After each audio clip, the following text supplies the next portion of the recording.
and the enigmatic Men in Black are some of the most talked about mysteries in modern times, leaving many people wondering if the authorities have been hiding something. So lock your doors and turn those lights out. They may not want you to hear this. Number 1. This story came from my dad. In 1960s Ethiopia, my dad is just a child of 9 years old. At the time, he's playing with his best friend Gabriel after school. They were playing in the fenced backyard of my dad's house. My dad turns his back for a second and then turns to look back at his friend, and Gabriel is gone. It's important to note that my dad and Gabriel were from the top 1% of Ethiopia's ruling elite. My dad's father was a Minister of Interior Affairs for Ethiopia, and Gabriel's father was a 4-star general. The backyard that Gabriel disappeared from had 10-foot bricked walls with armed guards patrolling on the outside. A couple of hours pass. His parents, my dad's parents, and the guards are searching, but Gabriel is nowhere to be found. 48 hours pass. Now, there is a nationwide search for this important general's kid. It's on the news. Police are searching door to door, describing him and what he was wearing when he disappeared. He was wearing his private school uniform, white shirt and brown pants. Helicopters now even scour the countryside trying to find him, but nothing. A month passes, and then 2, and then 4. Their families start losing hope that he would ever be found, and fear the worst. Exactly 6 months to the day that he disappeared, Gabriel appears back in my dad's backyard. He was wearing the exact same white shirt that he was wearing when he disappeared. His uniform was still clean. He looked exactly the same as when he disappeared. And this is when it starts to get weird. Once they confirmed that he was okay, they started asking where he'd been. He said a couple of nice men took him on a trip.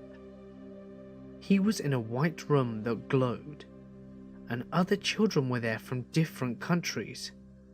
He said he was surprised that the nice men, who looked like white guys, could speak Ethiopian, and he could understand what the children were saying even though they were not from Ethiopia. The white glowing room had no windows, and the doors disappeared into the walls. There were buttons on the walls, and if a kid pushed them, a bed would come out of the wall. He said that he was all of a sudden in a city, and that it was glowing clean, and cars were flying around him. He said that there were people there and that they looked strange, like us, but different. One nice man was still with him and took him to a tall building, where he said he had to stay there for a while. But he showed him to a room that he could use for his entertainment. Gabriel said he could push a button and the room itself goes places, an open field, the beach, and that the room itself would even fly. He said after a couple of hours he was taken back to Ethiopia and appeared in the backyard. He thought he was only gone for a couple of hours, and no one believed him. As Ethiopia is a super religious country, most adults around him thought that he was possessed by the devil. Gabriel was even forced to get seen to by a priest to cast the evil spirits out of him. But he turned out okay after that. He and my dad still keep in touch, as they have done throughout their lives. Gabriel got a doctorate in physics, and has worked in Holland for a long time. still makes for one of the creepiest stories I've ever heard. Number 2. Before I tell my story, I'd like to say that I am a complete skeptic and question everything and anything supernatural. I think extraordinary claims should always require extraordinary evidence, and even to this day, I will never be able to empirically prove what I experienced. I am currently 26 years old, and this happened on June 16th, 2007. I remember it vividly. It was immediately embedded in my long-term memory when it all happened. In psychology, I believe they refer to these events as flashbulb memories. Anyway, I was living with my parents at the time. It was a pretty stormy night. The wind was gustling slightly more than usual. Rain was coming down violently, with your typical cracks of thunder and lightning. I was playing World of Warcraft at the time, enjoying the idea that I had a legitimate excuse not to go out and do anything. I was about to finish one of the longest chain quests in the game, and then boom, the internet goes out. I try for about 30 anxious minutes to get the internet to work, and you guessed it, nothing. I head to my room, frustrated. Here I am, home alone, no internet and irritated as hell. My parents at the time were at a work-related event. I remember laying on my bed just staring at the ceiling, turning my head to look at my old retro alarm clock. It read 6:18 p.m. when I hear knocking. I immediately sprung up, eyes wide open, startled as hell. I crawl to my window that faces the front door, and then the knocks again. I peek outside my window and see 3 tall men literally dressed in your typical FBI looking black suits. One of them had what looked like to be a folder or file or something. Another one had what I now identified to be a Geiger counter, and the other one was the one beating my door with his huge fist. I head to the door and don't really think much of it. I honestly thought they were just church people soliciting their beliefs. So I open the door, and the one man nearest the door that was knocking greets me in a very monotone voice. He then pulls out a badge and says that him and his colleagues need to check the water source from the house faucets. I asked them a bunch of questions, and it turns out that they were in fact FBI, and that someone had allegedly tried to poison the city water. I quickly called my parents to let them know what was going on, and they okayed the situation. The guys in suits didn't even check the water in my house. They had some other group of government guys show up and check. I tried to ask them if there was a motive or if it was a terrorist, whatever it might be, and they simply said that they couldn't talk about it in any detail. Out of nowhere, all the lights in the house go out. It's pitch black, and the guys in suits tell everyone to stay calm. They think it's just a power outage. The guys taking water samples turn on their flashlights. As one of the flashlights flashes over to the tallest of the suited men, I see a reflection in his face, almost as if there were metal underneath it. The guy with the flashlight quickly directs the light somewhere else, and a moment later, the guy with the flashlight says, "Sir, it has begun." The suited guy with the Geiger counter turns it on, and the thing starts going haywire. Not even 3 seconds later, it felt as if I was being pulled into a million different directions. I couldn't see a thing. I just felt excruciating pain. I thought it was the process of being disintegrated alive. And out of nowhere, I see nothing but white. I literally thought I was in what religious people would call heaven. A man appears to me and smiles. he swings his arm in an inviting gesture, as if I were to enter a ballroom or a dance party. I try to walk, but nothing. Then the white room gets sucked in on itself, and I see my life flash before my eyes.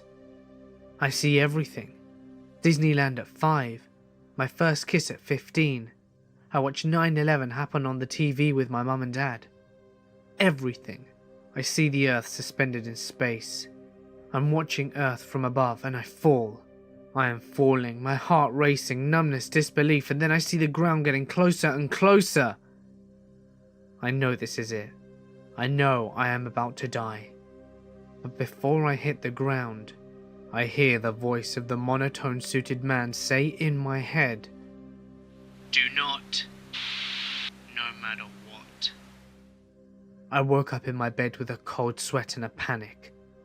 I freaked out so much and ran downstairs to find my parents cooking dinner. I run back upstairs and see the time is 6:22. I was relieved to find out that it was a dream. But it gets creepy. I go downstairs and ask my parents when they got home. They told me that they'd been home all the time as it was their day off. I asked how their company event went, and they said that that was last week. I go to my computer to find that my WoW account was logged in, and where I left off before the internet went down. I check my computer to see the date, and it was the 23rd. I have literally no memory of a full week. I try to recall what happened in my dream. It was a blur. I go back upstairs and see that it looked like someone had been through my closet. I search around and freak out. The exact same Geiger counter that the alleged FBI agent was holding was in my closet. I have never told anyone about this until now. I've since spent the last decade trying to put the pieces together. I just live day by day as an ordinary person, hoping that they do not return. Number 3.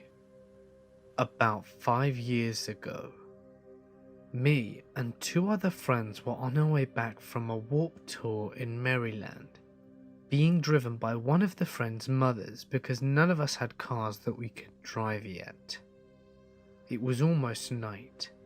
The sun was still kind of out, and it wasn't that dark yet.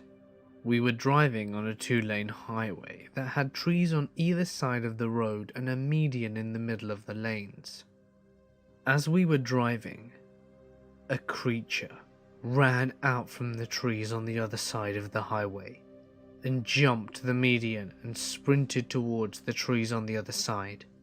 We almost hit the thing, and our friend's mum had to slam on the brakes, and everyone in the car was screaming their heads off.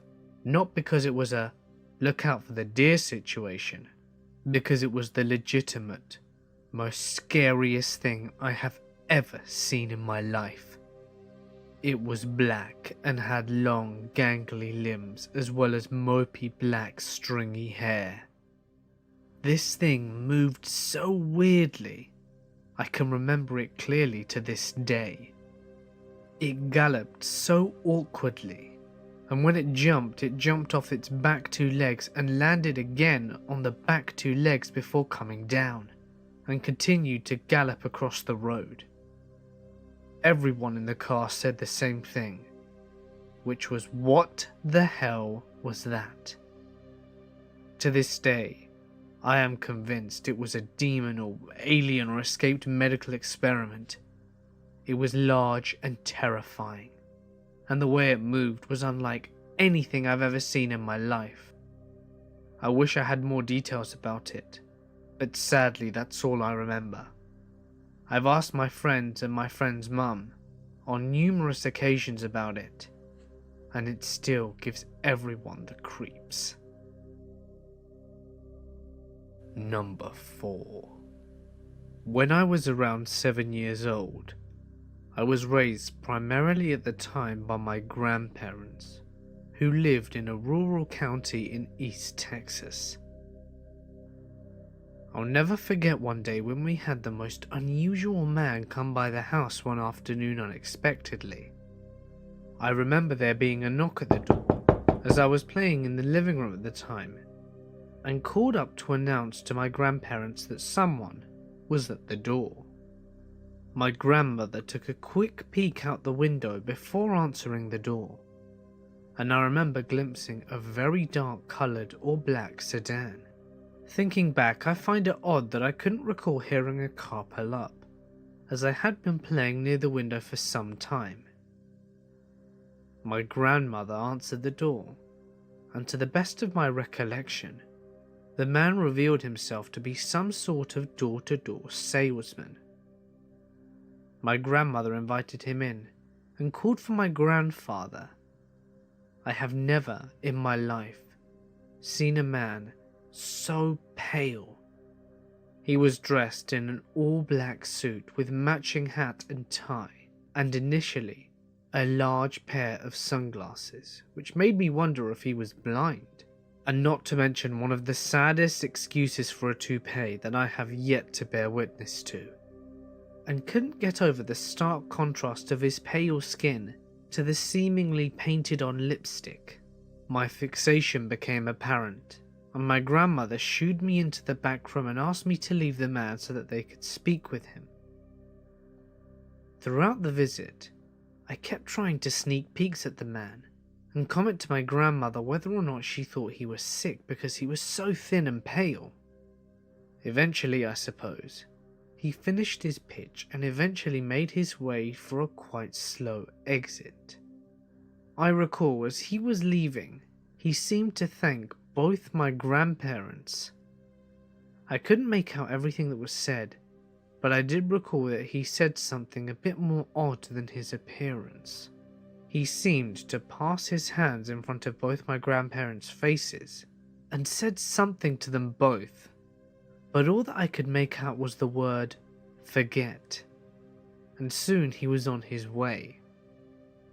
My grandparents seemed to be momentarily in a dull fog after closing the door and quietly pulling off. I immediately asked them who the man was, and they both looked at each other and asked me who I was referring to. Now you can understand that all three of us were quite baffled. Them, as having no recollection of their visitor, and me, having no rational explanation as to how the hell they couldn't remember the guy that was just there. I went on at them for weeks, asking them who the salesman was, trying to jog their memory, and they would always say that there was no one. They even went as far as to say that I was mixing up another business acquaintance of my grandfather's who had dropped in a few months before, but I assured them that there was no way I could confuse these two people as they were so different. As recently as a year ago, I tried to bring it up again when I was visiting them both, and they both could not recall the strange man. This did happen back in the mid-80s, so if they didn't remember then, they obviously wouldn't remember now, but I thought it would be worth a try. But still, I have no explanation for what happened that day, and I know what I saw. Hey guys, it's Mort here, and thank you so much for listening. This topic is one I've always been fond of, as my parents and I, especially my mum, would love watching the X-Files. Do any of you watch it? If you enjoyed the video, please leave a thumbs up so that I know you liked it, and whilst you're at it, why not hit the subscribe button for more true scary stories? But seriously, what do you guys think? Is there intelligent life out there? Are we being kept in the dark and have aliens already made contact? I'd love to know your thoughts, so please let me know in the comments section below. But for now guys, I'm going to sign off. Stay awesome. Don't